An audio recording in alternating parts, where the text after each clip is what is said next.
early days, we'd use anything that worked, that delivered results. We were using things that probably we would not use today.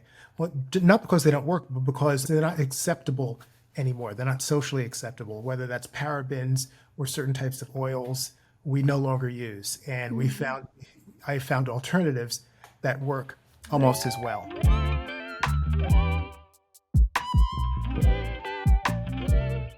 If you found yourself on skincare TikTok in the last couple of years, you've undoubtedly seen today's guest and his brand.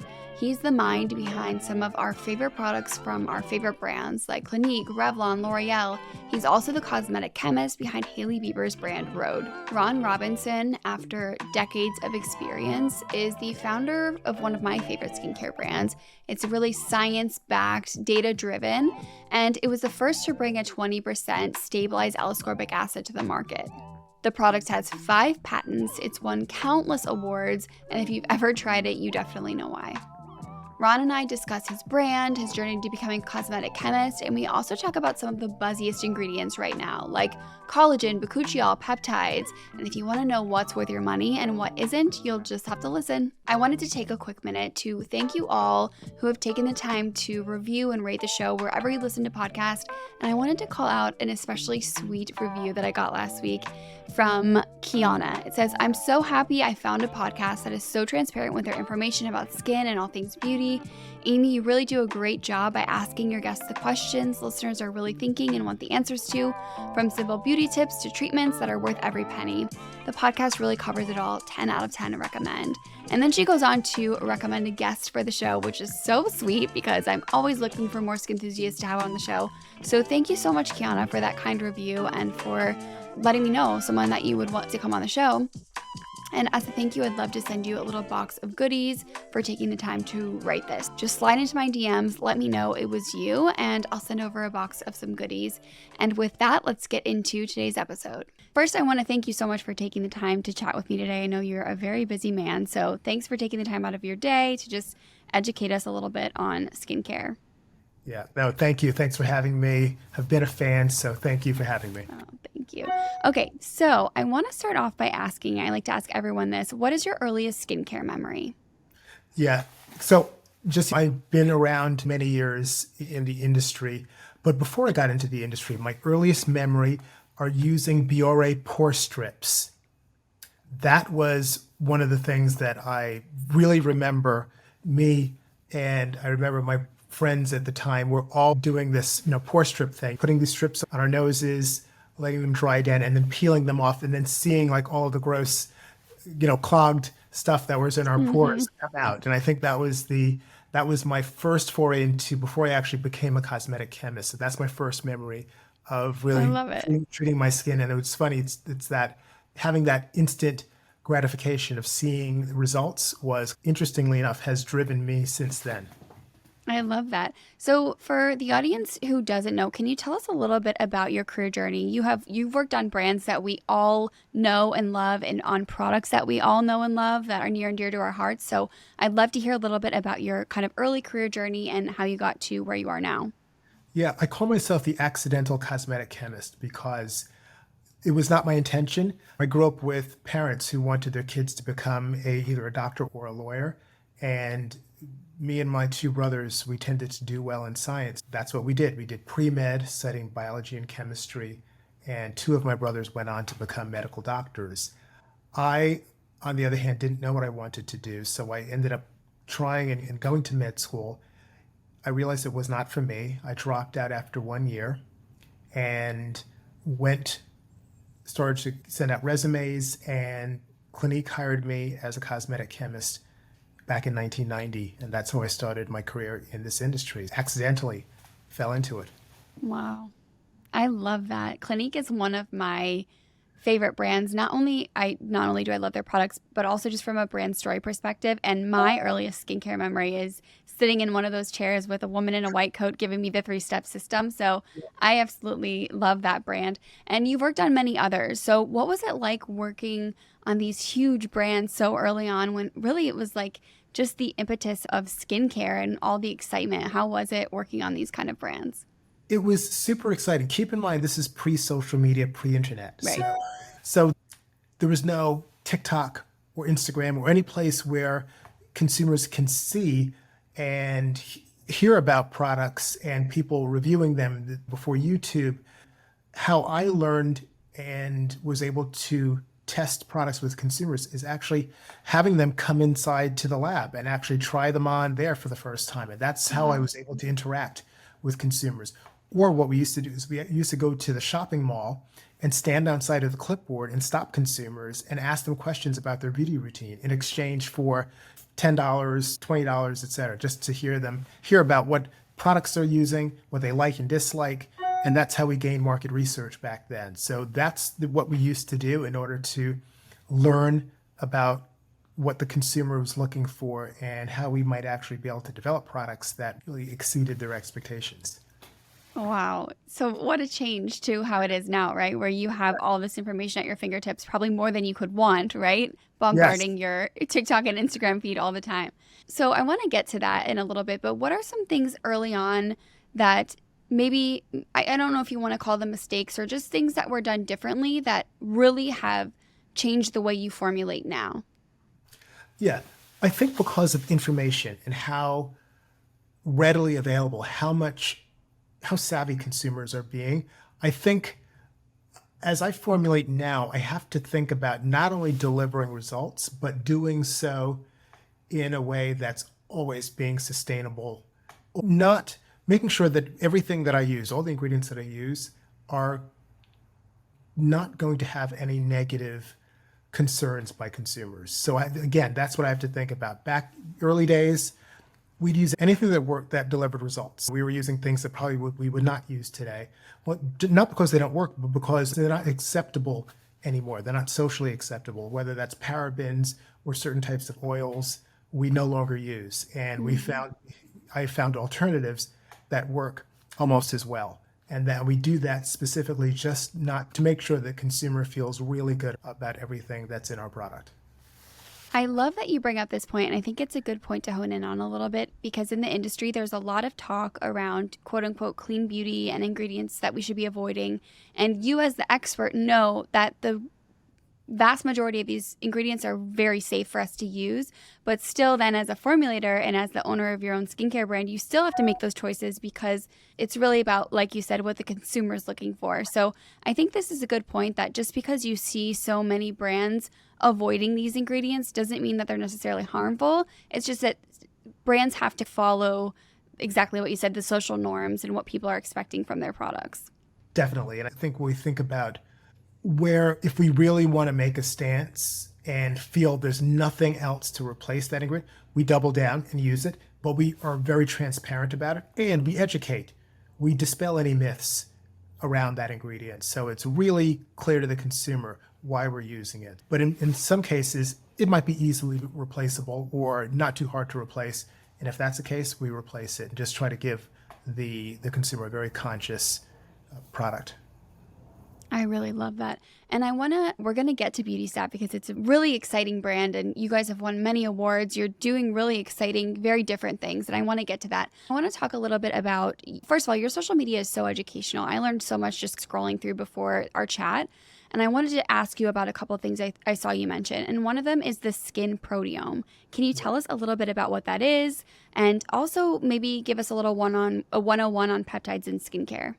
Definitely. So skin proteome is definitely an exciting field or type of research that's being done now. So we've all heard about the skin microbiome, and that's all of the organisms living on or within our skin, whether that's bacteria, viruses, etc. And these are healthy for us. We need these in order to make our skin look and feel and function at its best.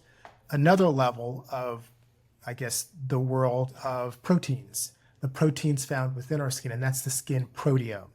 So collagen is the most abundant protein found in our skin, but there are other proteins. And I think the skin proteome or proteomics is the study and research of all the proteins found within an organism, in this case, our skin. And what I think is exciting about that is there are other proteins in our skin that we need. Obviously, we know collagen, but there's elastin and there's others.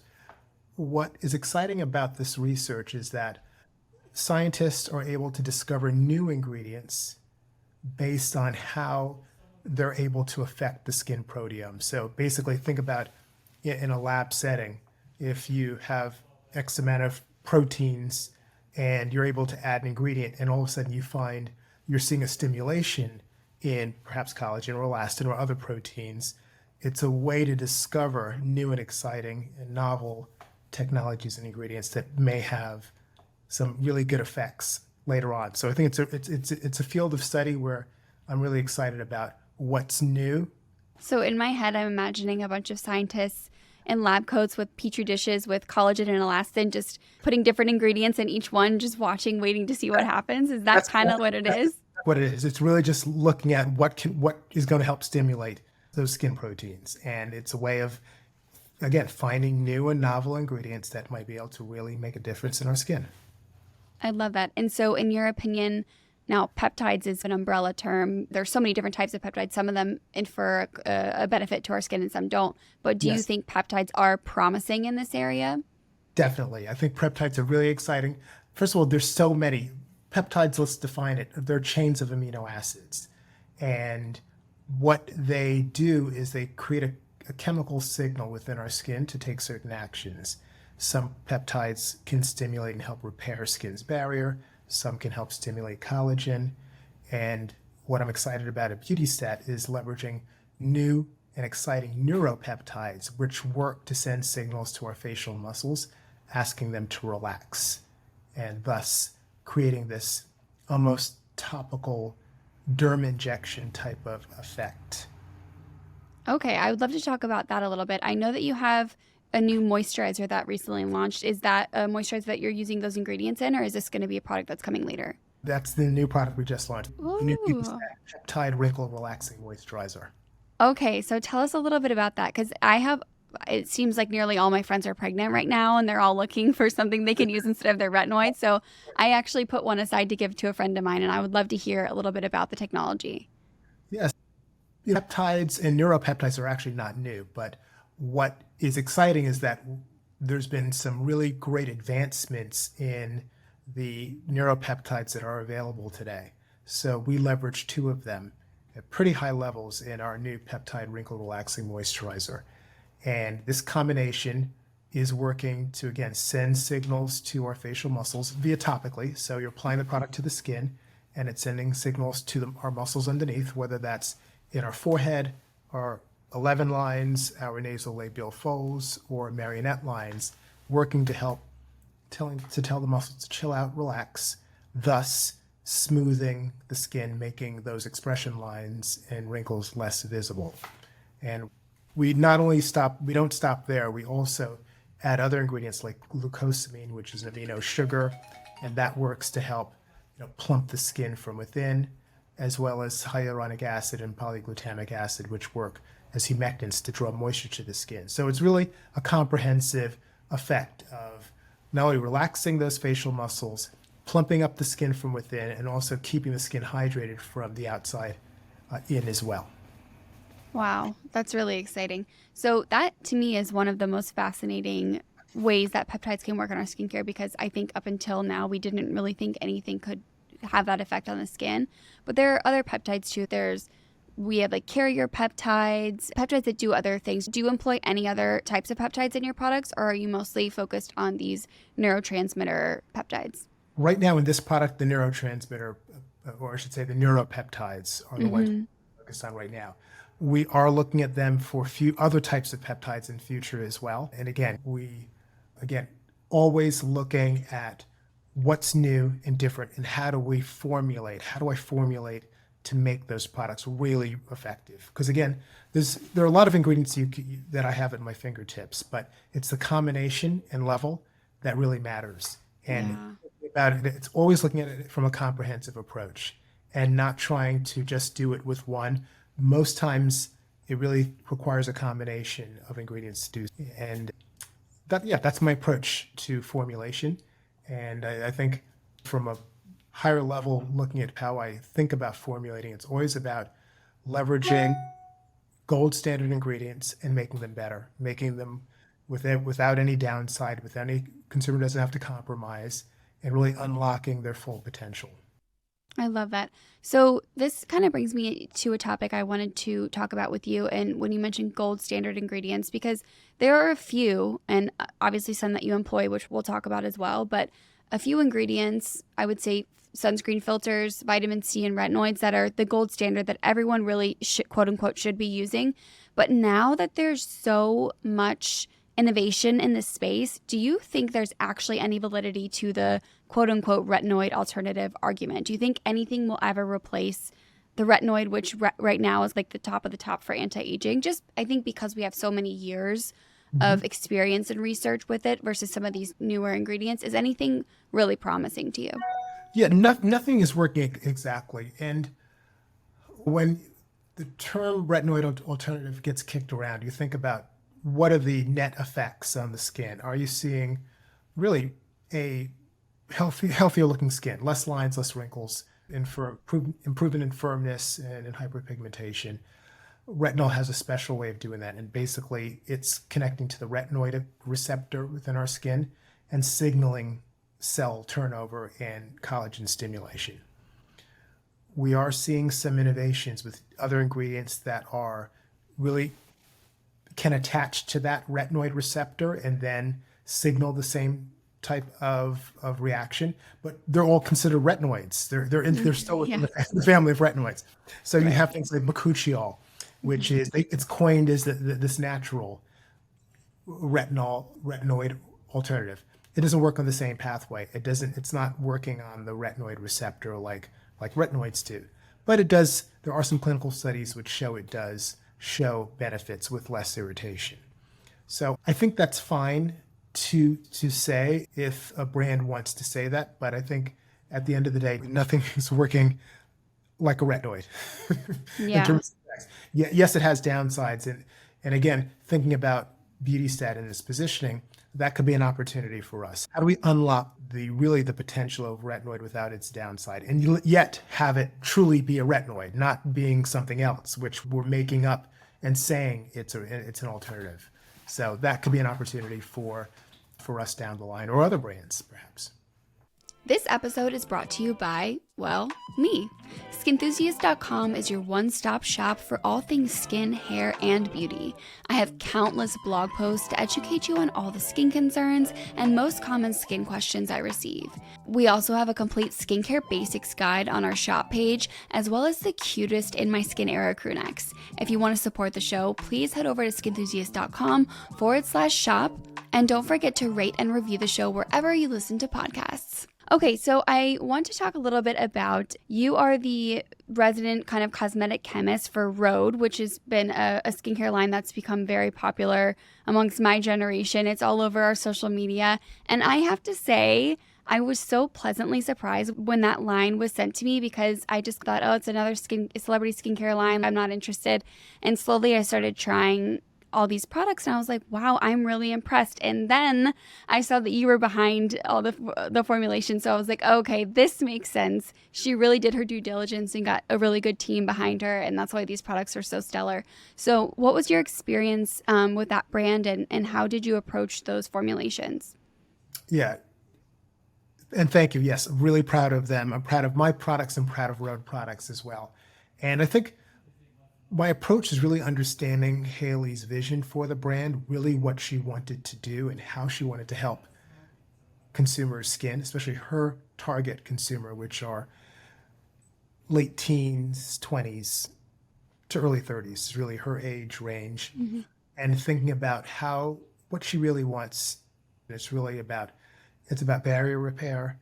It's about creating a really glazed donut look, as she coined the term, and all types of products that could deliver that in every step, from lip to face, from moisturizer and now cleanser. That is her goal. That's her vision. So once I understand what results she wants, then I really look at what's out there, what type of ingredients are really going to work the best, that are a combination of new and exciting as well as tried and true. And that's been my approach in thinking about, again, what does she want for her consumer base, and just offering up all of those ingredients that can help deliver for that. Do you find it difficult to move back and forth? Because obviously your brand is very science driven, right? It's everything you do is, but it's on such a different level of is what you're expecting with results and things like that. Do you find it hard to jump between these different brands that you work on with your own, or have you just been doing it for so long that once you understand the target audience and what the founder is looking for, you can switch your brain into that mode and just go straight forward? The latter. Basically, it's understanding the target and then deciding I come across new ingredients every day. So I know the target for Rhode. I know this could be a great ingredient for Rhode, or this could be a great ingredient for BeautyStat. And in some cases, both. Yeah, that's really cool. So I want to talk about BeautyStat for a moment because you guys really, your vitamin C is unlike any other vitamin C on the market. You were the first, I think, to have a 20%, is it L-ascorbic acid that's stabilized, correct? That's correct. That's correct. Yeah, and so you say that it's good from the first drop to the last, which any of us who have spent a pretty penny on a vitamin C serum knows that's not always the case, and it's a dagger to your heart when it goes bad.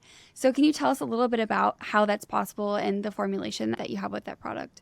Yeah, so I had mentioned that after I left working for corporate, I started BeautyStat as a blog. I became this go-to resource from beauty editors, news journalists, as a resource for anything beauty, from ingredients, trends, technologies. And one of the questions I would get asked a lot about is, why is vitamin C unstable?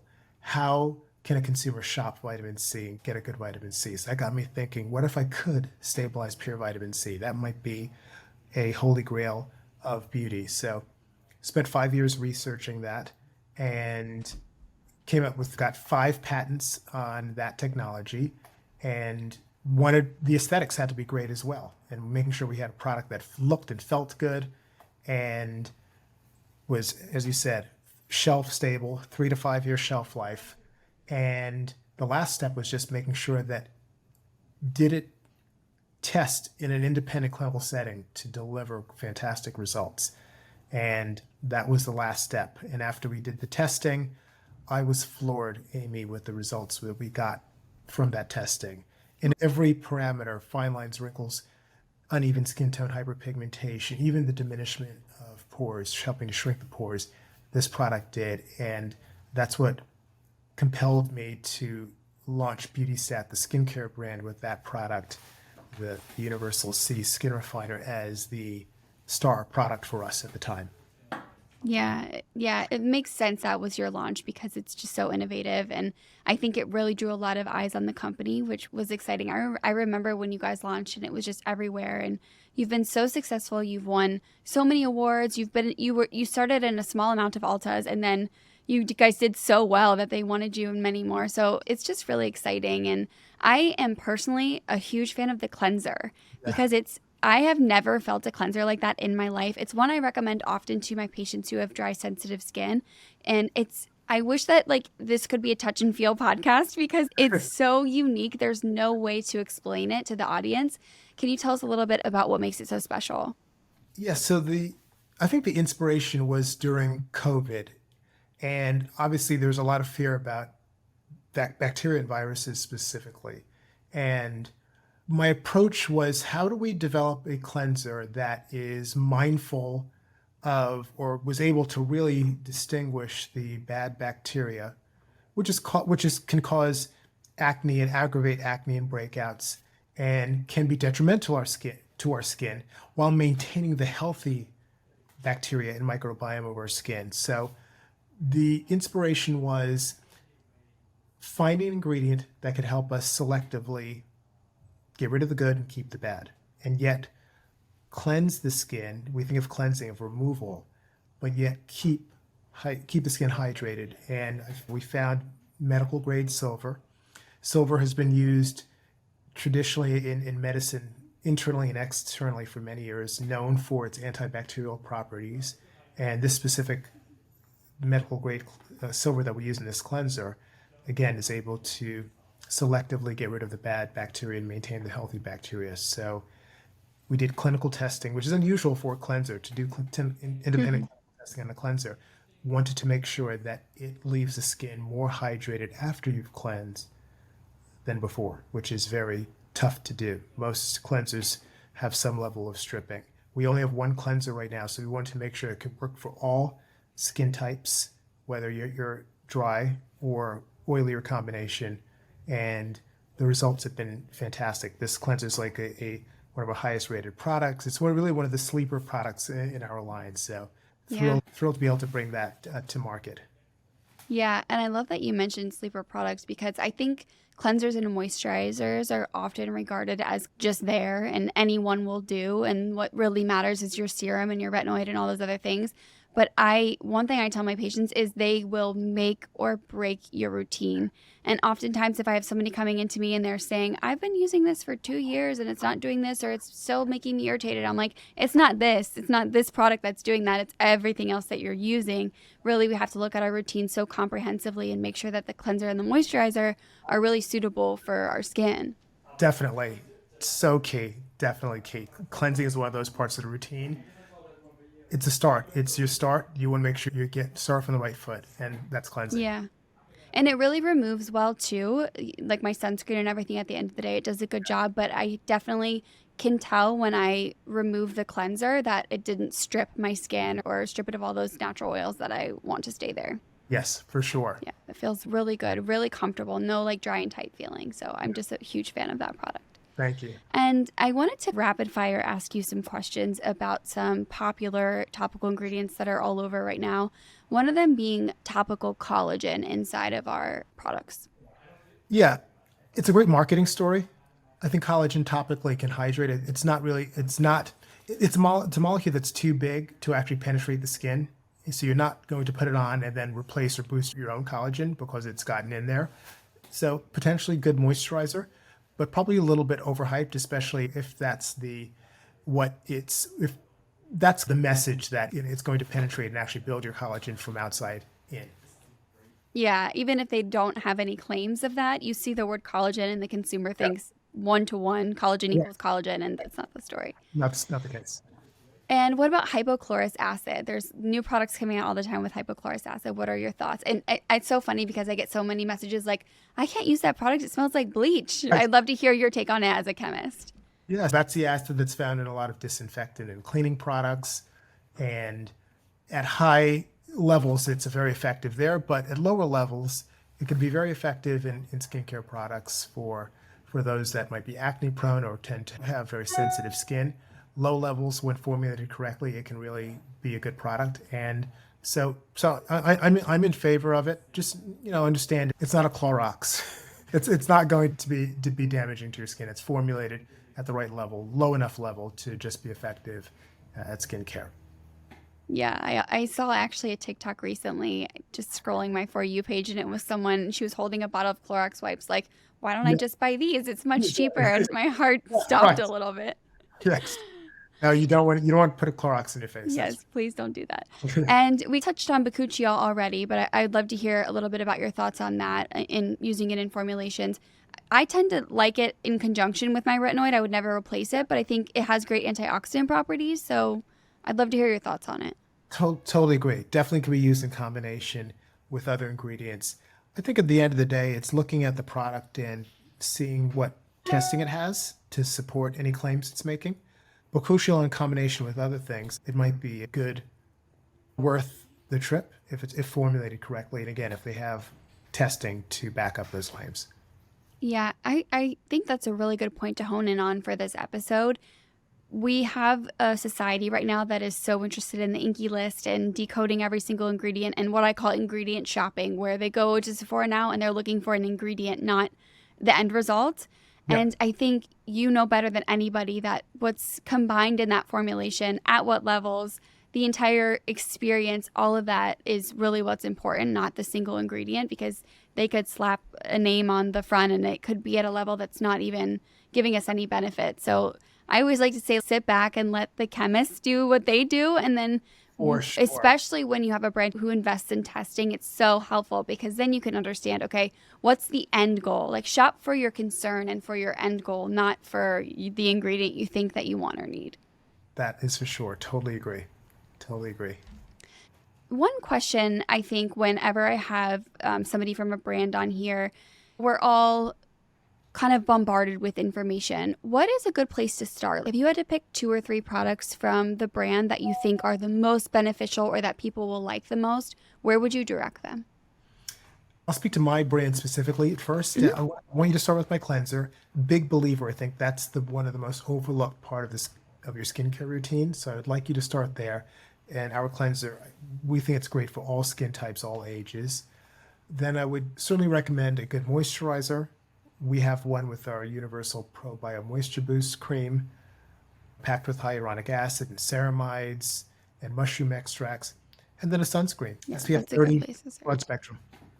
That's a great place to start. And I have to say also your vitamin C, I think no one should sleep on that one. I think that's a really good place to start with your brand as well, because it's just so fantastic and it's really affordable for what you're getting compared to some of the other serums on the market that aren't as well stabilized. It is. And Amy, one thing we've recommended for folks that might be sensitive to vitamin C is doing the vitamin C sandwich, which is getting used to it. It's a period of time where you're building up your tolerance to a vitamin C, and you can do this with a retinoid as well. And that's where you apply it over your moisturizer. So you have a little buffer in between your skin and that treatment, so that you're getting very low levels of it, and then you can work your way up to using it on skin, then following with your moisturizer after that. So that's a pro tip that I recommend for anyone who is trying to get into a more functional or active ingredient like a vitamin C or retinoid. I love that. And I've never heard anybody recommend doing that with vitamin C, but I recommend it often with a retinoid. And inevitably, the comment I get back is that's going to inhibit the product from penetrating. I'm like, yeah, that's the point. So I think I'm glad to hear you say that from your perspective, because I think sometimes people think we're crazy for recommending that, but there is some science behind it, right? I had never heard it with a vitamin C, so that's a really fantastic tip. And with it being a 20% higher on the range of L-ascorbic acid, do you recommend can they start daily, or do you recommend starting like every other day, or just go for it? Yeah, you could do daily, and alternate. I love vitamin C in the morning. Vitamin C could be used twice a day, but because it's such a powerful antioxidant, I really love it in the morning. So you're getting some protection from the elements. And again, powerful antioxidants going to protect you and eat up those free radicals that could cause trouble for us later. But yes, and again, AM and PM, morning preferred, and sandwich it if you're trying to build up your tolerance to it. It really is a really great ingredient for the skin. I would definitely recommend you introduce one to your routine and find one that works for you. And do you personally use your vitamin C morning and evening? Absolutely. Here's my routine for you. It's my cleanser. Yes, tell us. Yes, my cleanser, my vitamin C serum, and then now I'm using our Peptide Wrinkle Relaxing Moisturizer as well. That's my 3-step every day. And then in the mornings, I go in with my sunscreen as well, my BeautyStat sunscreen, SPF 50 mineral sunscreen. Okay, amazing. That I'm sure answered a lot of questions. And what's next for the brand? Anything coming down the pipeline that we can expect from you guys? Anything exciting? We potentially have a rebrand coming down the line, which is just a new look and feel for the brand. Looking at later this year, perhaps early next year. So super excited about that. Oh, that's really exciting. Yeah. Amazing. And I think it's hard too when you start, your formulations are, I think, so just nailed down. Like you have everything right. It's probably hard to do much with the formulation. So I guess that's where you look, right? How do we change the branding? Because the formulations are really special and so well thought out, where I think a lot of brands, when they don't have someone at the helm like you, it can be a little bit more difficult. And what is your most underrated skin tip? Yeah. Something that is easy. I love it. Cleansing. It's overlooked. It's the start. It's where you start. A good cleanser, that's really the start of a good skincare routine. It just builds from there. Without the right foundation, the setting, and getting rid of dirt, oil, and debris, helping to maintain skin's microbiome and the healthy bacteria, then you go in with your products to follow. So I think it's really the place to start. Overlooked, underrated. Yeah, so true. And one last question. If you could tell your younger self one thing, what would it be? Oh my goodness. What would I tell my younger self? Enjoy the moment. This ride goes by so quickly. And I wish I'd savored every moment, all the good times and all the exciting and all the wins and all the learnings and even the mistakes. Really, if I enjoyed the moment and didn't stress so much, it would just be, would be what I would tell my younger self. Really embrace the moment and enjoy the process. And it would just be just really good. That would be what I'd recommend. I love that. That's powerful advice. Thank you so much, Ron, for taking the time to chat with us. I am such a huge fan of the brand, so I can't wait for the audience to try it out too. I'm sure many of them already have. Like I said, it's everywhere. But for those who haven't, I'm really excited for them to have a little deep dive on it and try something new. So thank you for taking the time out of your schedule. Amy, thank you so much for having me. This was a delight. Thank you again. Of course, anytime. I hope that you enjoyed today's episode with cosmetic chemist Ron Robinson. He is so incredibly smart, and he's really the mind behind so many of our favorite formulations. I really hope that you learned something new. If you want to win a box of BeautyStat goodies, all you have to do is follow him on social media. His handle is @RonRobinsonCosmeticChemist. Follow me at Amy Coberling and let us know in our reel that we post together what was your biggest takeaway from this episode, and one lucky winner is going to get my favorites from the brand. As always, if you have a second to rate and review the show, please do. It really helps us to get to the ears of more skin enthusiasts, and I'll talk to you next week.